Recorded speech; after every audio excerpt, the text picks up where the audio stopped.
So all there is this. There is no guru, there is no seeker, there's no creation, there's no destiny, there's no journey, there's nothing to find. All there is this, and this is aliveness. Simply aliveness, apparently happening. Existence apparently happening.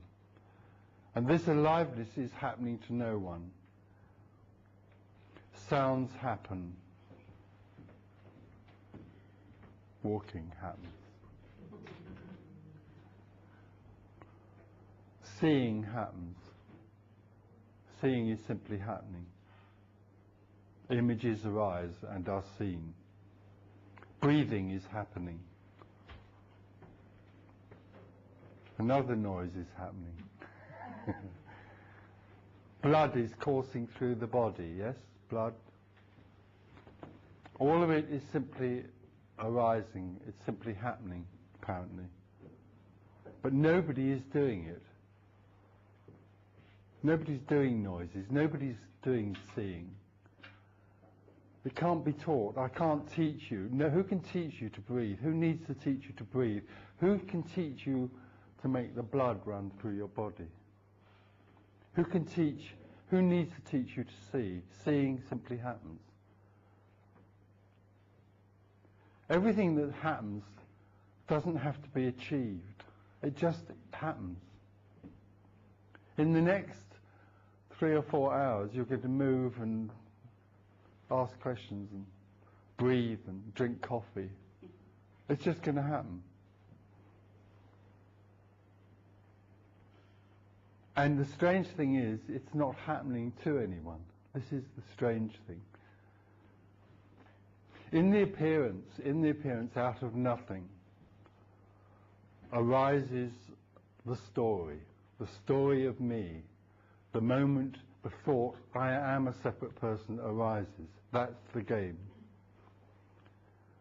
And then we fall into the idea that we are definitely separate people in a world that we have to negotiate with, a world that's out there that's separate, that we have to deal with and somehow find our way through. And we're taught by our parents and by teachers and by priests or whatever that this is the way you have to be, this is the way you have to behave to succeed in the world. In very simple terms, succeed in the world, in whatever way that could be.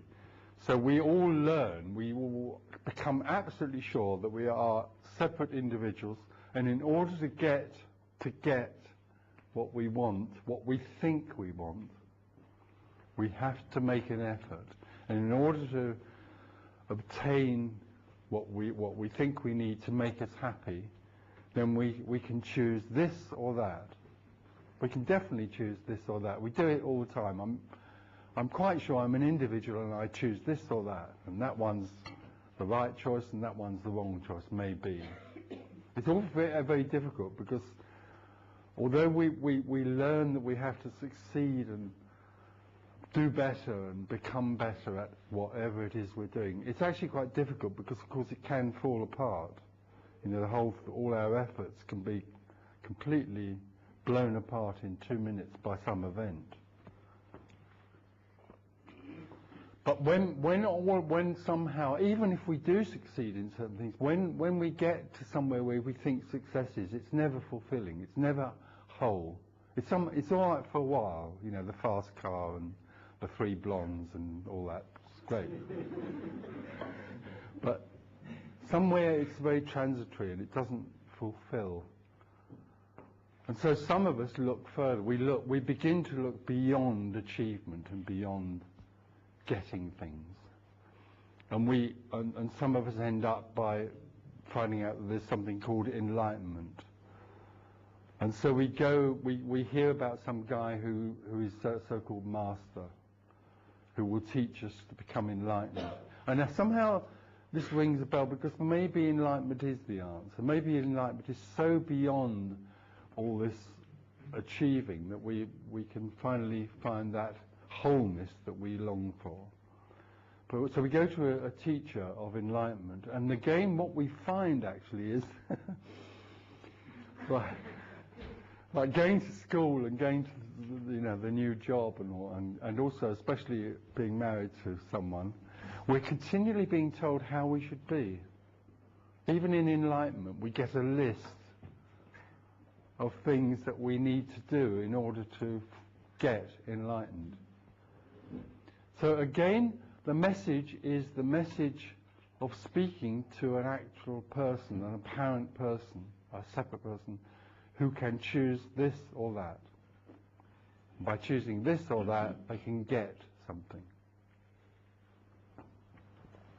Previously to that, there's certainly a sense that if you make an effort, you get something. It seems to be like that. So we really fully also believe that if we meditate or self-inquire or destroy the ego, whatever that is, if we drop desire, that's the worst one of all, dropping desire.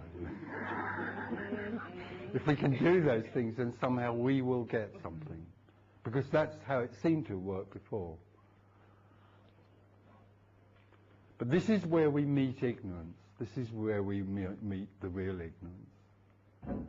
This is where we meet the teaching of imprisonment. Because the teaching of imprisonment is that I am enlightened, you can become enlightened. You are a separate person that can become enlightened. So if you do this and this and this, then you'll become enlightened. This is the teaching of imprisonment. It imprisons us in the treadmill, the prison of separate individuality with choice. And we go on and on. We can go on and on for years eating rice and meditating in caves. And nothing happens simply because we are trying to become enlightened.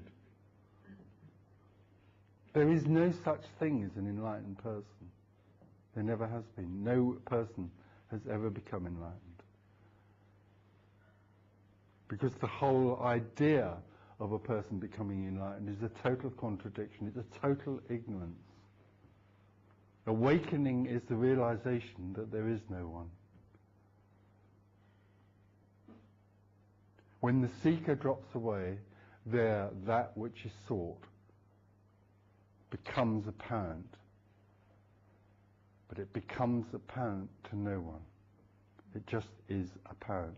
Because, of course, it never came and it never went away. That which we seek is always present, is totally constant. That which we long for is already this. It just sits and watches us rushing around looking for it. The imaginary us. It is oneness. It is aliveness. It's nothing like the picture we have or the picture we're presented with about enlightenment. We are, the mind has an idea of what enlightenment is like. It's very beautiful and very still and all-seeing and all-knowing. All problems are no more exist. There's no anger. There's just a lovely sort of fluffy, gorgeous.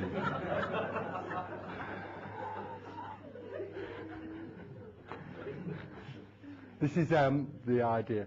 But when awakening happens, it's a total surprise. It's a total surprise to that which still has an idea of what it was going to be like.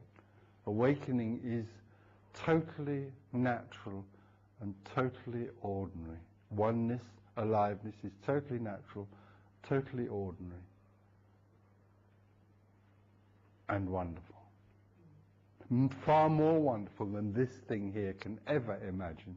This thing here has got such a silly idea of what enlightenment or awakening is. But when awakening is seen by no one, it's realized that that liberty, that freedom, the nature of natural seeing is just so colossal. It's boundless. It's boundless freedom. Everything arises in boundless freedom. It's falling in love with this. we walk round this, walking around simply in love with this, with whatever is. We found at last, well, we haven't found, when we are no more, what is found is the perfect lover. The perfect lover who never leaves, never judges, totally is the expression of unconditional love in everything.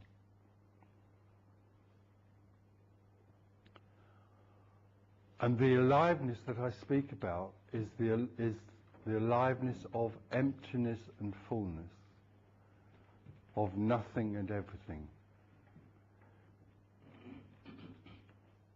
This is the nature of radical aliveness. It comes out of source, it comes out of nothing, and it is nothing appearing as everything. So there's a different fullness in it. It's a wholeness that we can't see all the time that we are something, an individual. All the time that we are an individual, we don't see clearly. We see through a veil. And when we look with the eyes of a businessman.